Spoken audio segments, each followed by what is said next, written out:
चलिए तो हम लोग आगे स्टार्ट करते हैं। जो जो फर्स्ट टाइम विजिट कर रहे हैं सब्सक्राइब करें और बेल आइकन को भी दबा के रखें।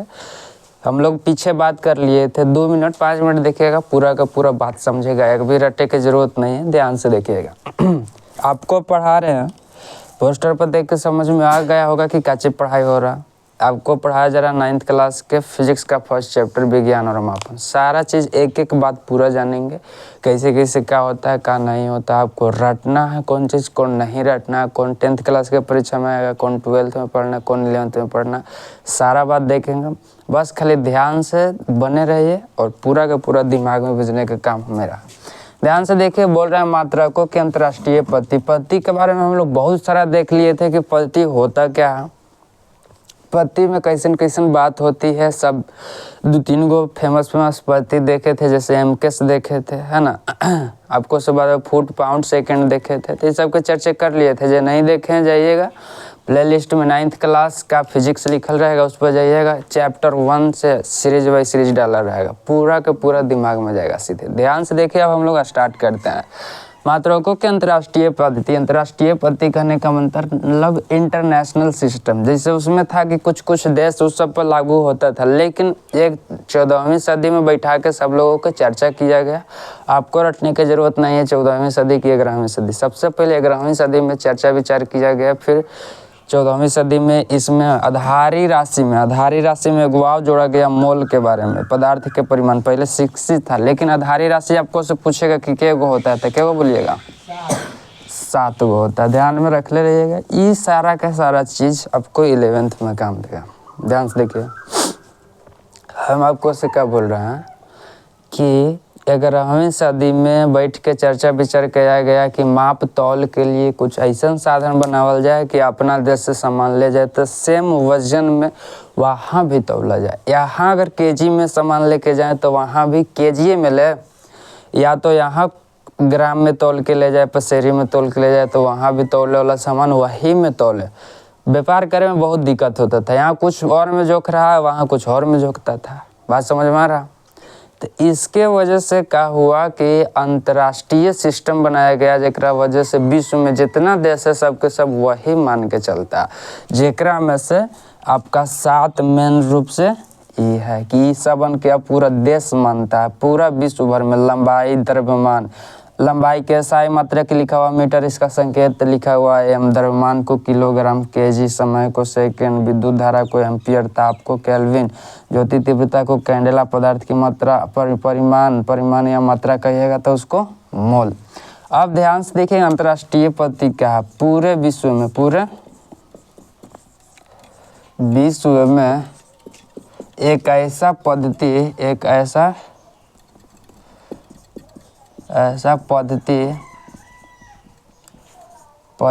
लाया गया कि उसका उपयोग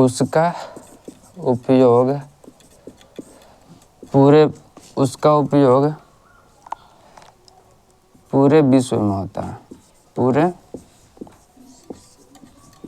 विश्व में होता है, जिसे SI पद्धति कहते हैं। SI पद्धति कहते हैं, जिसको में से मेन आधारी राशि 7 गो लाया गया कि ऐसा होगा। फिर कोण के हिसाब से, अगर कोण आपको मापना है तो कोण के हिसाब से 2 गो लाया गया, जेकरा संपूरक राशि कहल जाता है। समतल कोण और का घन कोण। समतल कोण को रेडियन में मापा जाता है और घन कोण को अस्टेरेडियन में। इसका संकेत होता है RED और अस्टेरेडियन के संकेत होता है SR। बात समझ में आ रहा। तो इसमें कोई टाइम गवावे की ज़रूरत नहीं है, आपको याद रखना पड़ेगा तो रखना पड़ेगा। SI यूनिट आपको पूरा रटने की ज़रूरत नहीं है, आपको ई रटे की ज़रूरत पड़ेगा। क्या है कि बहुत ज़रूरी है। आप फिजिक्स पढ़िए, एक चीज़ आपको लाइफ टाइम तक काम करेगा। अगर ये आप नहीं रटे तो कोई दिक्कत की बात नहीं, लेकिन ये आपको रटना एकदम कचवा ज़रूरी है। क्या कि इसी में हम लोग चर्चा करेंगे SI मात्रा के लिए। बोले तो इंटरनेशनल सिस्टम के SI पद्धति के बारे में बात करेंगे, तो आपको ये ज़रूरत पड़ जाएगा। 11वां क्लास में जाइएगा तब बीमा निकालने के लिए पढ़ेला रहता है, उसमें आपको ज़रूरत पड़ जाएगा। 12th क्लास में आप जाइएगा तब बहुत मानिए ऐसा रहता है कि इसके फार्मूला के थ्रू निकाला जाता है। अभी देखा थे कुछ दिन पहले, जैसे मान लीजिए कि आपको निकालना है क्षेत्रफल निकालना है, कच्ची निकालना है क्षेत्रफल निकालना है, तो क्षेत्रफल के फार्मूला कच्ची होगा लंबाई गुने, यही ना होता है कॉमन क्षेत्रफल। लंबाई की कच्ची है ऐसा मात्रक मीटर है जेकरा से सूचित किया जाता है, और लंबाई चौड़ाई भी नाप रहे हैं तो ये चौड़ा वाला जगह के लंबाई पता का चलता है।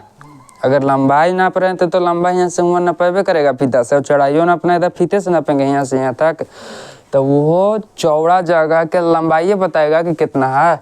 तो ओकरो कच्ची मीटरे हो, तो बोलिए तो मीटर के वो मीटर, और ई इसका क्षेत्रफल के सही मात्रक हो गया। बात समझ में आया? तो इसी की सहायता से बहुत मानी चीज़ निकलेगा, लेकिन मेन चीज़ कच्ची है ये है आधारी राशि। कौन राशि? आधारी राशि। और आधारी राशि के हम लोग बात कर लिए हैं। कैसा होता है? तो स्वतंत्र होता है, कोई पर निर्भर नहीं करता। और इसके बाद व्युत्पन्न राशि के बात किए थे कि जो आधारी राशि पर निर्भर करता है, आधारी राशि के सहायता से प्राप्त होता है, उसे कच्ची कहते हैं व्युत्पन्न राशि। यहाँ तक में कोई दिक्कत? चलिए तो बात यही था। इसके बाद बात आते हैं कि केल्विन और डिग्री सेल्सियस में टेम्परेचर के गणना किस तरह से किया जाता है, बहुत ज़रूरी है। जैसे आपको मोबाइल में देखे होंगे कि अभी इतना डिग्री सेल्सियस है चाहे इतना टेम्परेचर है, वो किस तरह से आता है, किस तरह से आप बुखार को नापिएगा, सारा बात करेंगे। इसको पहले लिख लीजिए।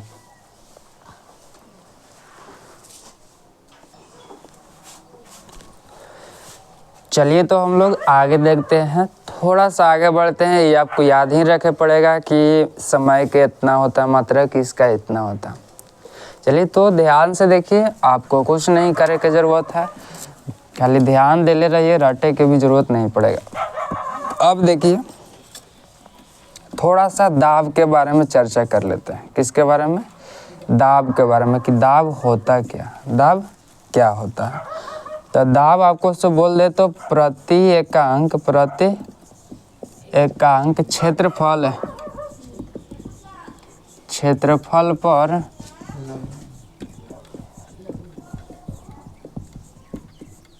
लगने वाले बल को कच्ची कहते हैं।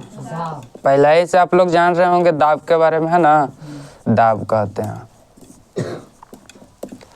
इसका मतलब क्या होता है, ध्यान से देखिएगा, रटे की जरूरत नहीं है। हम आपको से बात बोले कि प्रेशर देवे वाला मशीन देखें, जैसे कि कोई चीज़ अचड़ा कचड़ा जाता है तो हाइड्रोलिक मशीन पर रख के ओकरा प्रेस करके एकदम चाँप चौक के चूर्ण बनावल जाता है।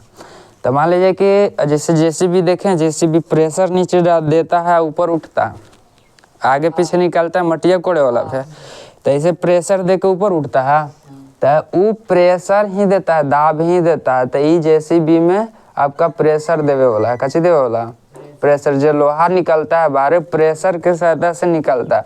प्रेशर सीधा सीधा समझो कि ये वो बल है, कच्ची है बल।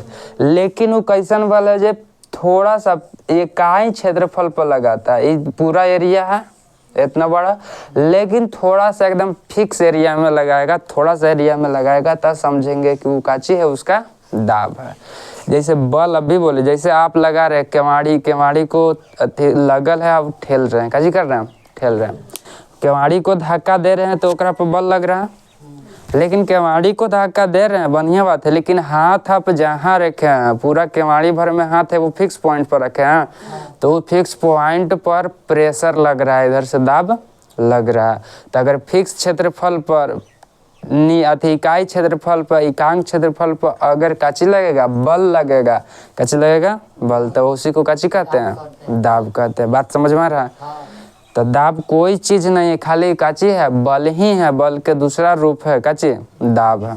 ठीक, जैसे आपको से बोल दिए कि दाब बराबर काची होता है, फॉर्मूला देखिए, बल बटा का होता है, क्षेत्रफल होता है, बल बटा क्षेत्रफल होता है। तो बोलिए, भारी बात है, ध्यान में रख ले रहिएगा, ऐसे तो आपको काम ही देगा। आपको 11th-12th में पढ़िएगा तो इधर काम देने वाला कोई चीज़ ही इसमें नहीं है। आप ध्यान से देखिएगा, दाब के हम एसआई यूनिट निकाल के आपको बता रहे हैं। कौन सी यूनिट? SI unit. बहुत ध्यान से देखना कि एसआई यूनिट किस तरह से निकाला जाएगा। चलिए बल को काची, बल मतलब काची होता है, ध्यान से देखिएगा। सारा के सारा चीज़ निकाल के बताएंगे। सिलौट ही पढ़िएगा तो डायरेक्ट बताएगा कि देखो इसका एसआई यूनिट होता है, रट जाओ। बल के एसआई यूनिट आप लोग पढ़िएगा। बल के बारे में बहुत पहले ही से पढ़ी आ रहे होंगे कि इसका एसआई मतलब काची होता है, न्यूटन का काची होता है, याद आ रहा है? पहले ही से पढ़ी आ रहे होंगे, 8 क्लास में पढ़े होंगे, 7 क्लास में पढ़े होंगे कि बल के बारे में। और क्षेत्रफल के अब निकाल के बताए कि लंबाई गुना काची होता है, चौड़ाई होता है। तो काची मीटर गुना मीटर, बोले तो मीटर स्क्वायर। चलिए यहाँ तक में कोई दिक्कत? अब कुछ भी नहीं करना है, ऊपर बल है, बल के काची ऐसा यूनिट देख लिए, न्यूटन देखे। अब बाटा में काची आया, मीटर स्क्वायर। तो बोलिए तो ए ना एकरा प्रति कहल जाता है, इसे तिरछे खींच देवल जाता है। बाटा है वो करा हुआ, जैसे एकरा काची कहल जाता है, प्रति। तो बोलिए तो न्यूटन प्रति मीटर स्क्वायर का हो गया, न्यूटन प्रति मीटर स्क्वायर। यहाँ तक में कोई दिक्कत? कुछ रटे की जरूरत नहीं है, खाली वो आप 7 गो रट लीजिए, हम बताएंगे कि किस तरह से निकाला जाएगा। लेकिन फॉर्मूला याद आपको रखना पड़ेगा। दूसरा जगह पढ़िएगा तो काची बताएगा, पूरा का पूरा आपको रटवाएगा, इहो रटवाएगा। ठीक, ध्यान से देखिएगा। जैसे कि ये के नाम बहुत सारा रहता है, और ही दाब के एसआई यूनिट तो ये वाला आया। लेकिन बोलचाल के भाषा में इसको पास्कल भी कहा जाता है। काची कहा जाता है? पास्कल कहा जाता है। दाब के एसआई मतलब पास्कल कहिए चाहे न्यूटन प्रति मीटर स्क्वायर कहिए। चलिए यहाँ तक में कोई दिक्कत नहीं। तो दाब के बारे में समझ में आया कि दाब होता क्या है, इसका एसआई मतलब किस तरह से निकालेंगे, फॉर्मूला क्या होता है, कोई तकलीफ? चलिए तो अब हम लोग थोड़ा सा बात करते हैं कि दाब जो है वायुमंडलीय दाब रहे चाहे वो वाला दाब रहे, नापल काची में जाएगा। ठीक ना? तो ध्यान से देखिएगा, यहाँ से नोट पॉइंट में कोछों के गैसीय दाब नापेंगे, है ना, गैसीय दाब माने कोछों के गैस के दाब नापेंगे। या तो हवा भी काची है, गैसों के मिलल है, या तो हवा वाला दाबेंगे, है अथी दाब नापना है कि कितना प्रेशर है। तो गैसीय दाब को एटमॉस्फेयर, है ना, एटीएम में मापा जाता है। एटीएम बोले तो एटमॉस्फेयर में एटमॉस्फेयर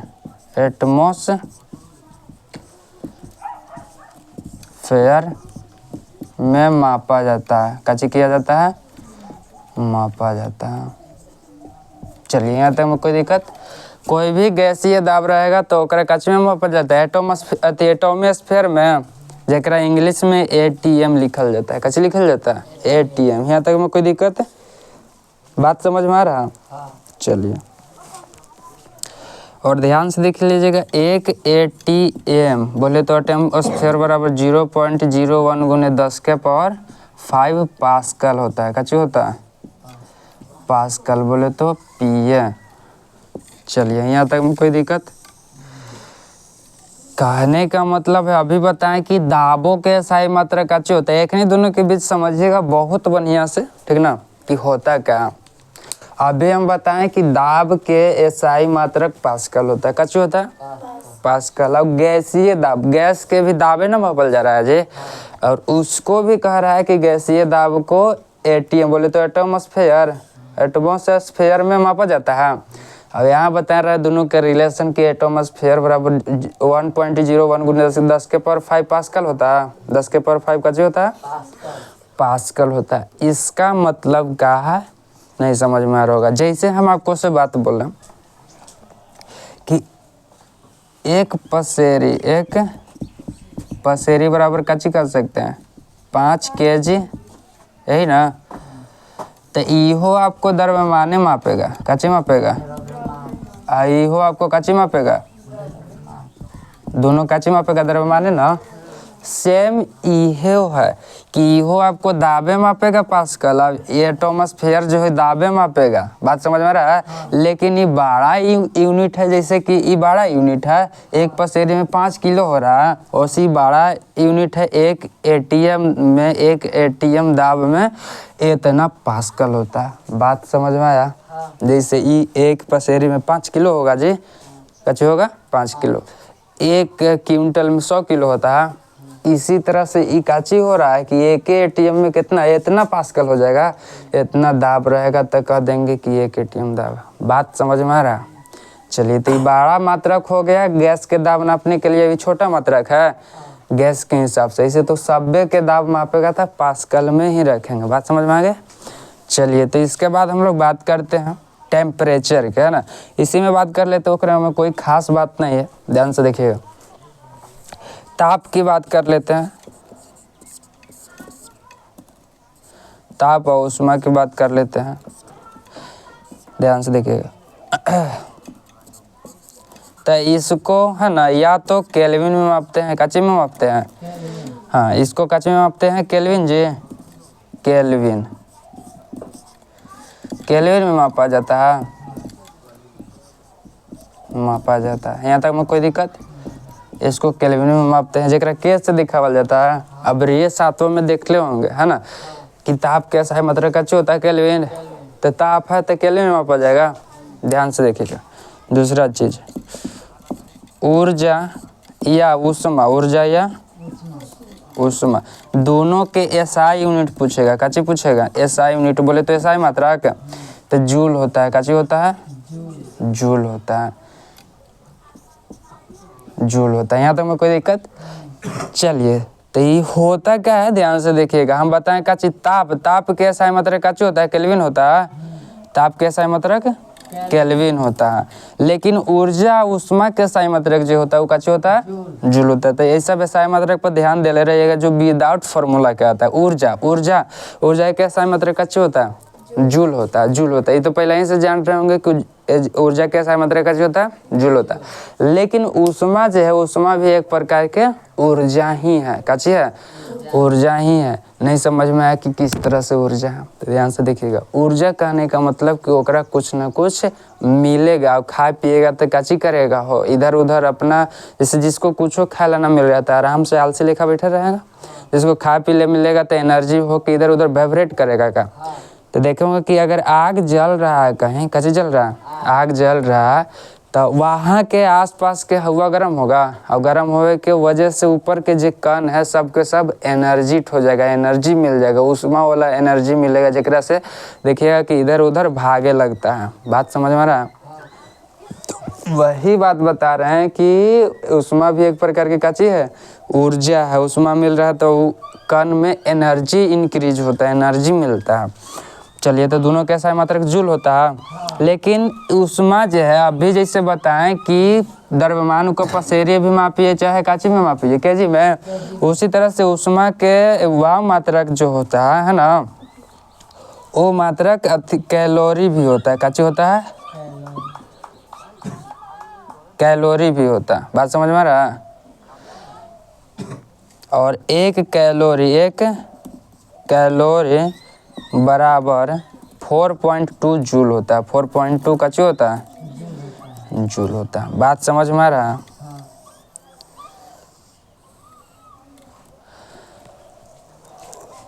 चलिए, यहाँ तक में कोई दिक्कत है? तो हम क्या बताएं कि ऊष्मा के वह मात्रा काची होता है, कैलोरी भी होता है, काची होता है, कैलोरी भी होता है। और कैलोरी इहो बताए काची, इहो मात्रा किसी का, जैसे कि एक के मात्रक जूल है, दोनों के ऊष्मा के जूल भी है, काची है, कैलोरी भी है। तो कैलोरी जो होता है, कैलोरी, एक कैलोरी बराबर 4.2 जूल के बराबर होता है, जैसे एक पसेरी बराबर 5 kg के बराबर होता है। बात समझ में रहा? कंपेरिजन किया जा रहा है तो ऐसा होगा। थोड़ा सा देखिएगा आप, थोड़ा सा बात होकर बाद खत्म हो जाएगा। ध्यान से देखिएगा। अगर 0 केल्विन लिखा हुआ है, अगर 0 डिग्री सेल्सियस लिखा हुआ तो समझिएगा 273 केल्विन टेम्परेचर है। 273 का चाहिए केल्विन टेम्परेचर। अगर ऐसे हम 100 डिग्री सेल्सियस कह दिए, कितना कह दिए, तो बोलिए तो 0 डिग्री सेल्सियस में इतना टेम्परेचर है तो 100 डिग्री सेल्सियस में जोड़िएगा तब ना पता चलेगा। तो 373 केल्विन का हो जाएगा। कहने का मतलब जितना डिग्री सेल्सियस बढ़ाइएगा उतना 273 में जोड़ दीजिएगा तो केल्विन में आ जाएगा। बात समझ में आ रहा। जैसे कि यहाँ पर 200 रहेगा, कितना रहेगा 200 डिग्री सेल्सियस, तो एक में 200 जोड़ देंगे, 200 प्लस कितना 273, तो 473 केल्विन हो जाएगा। बोलिए भारी बात है, डिग्री सेल्सियस से केल्विन में आ जाएगा। और 0 डिग्री सेल्सियस चाहे इतना केल्विन पर बर्फ जमता है। क्या चीज़ जमता है? बर्फ जमता है। यहाँ तक में कोई दिक्कत है? बात समझ में आ रहा है।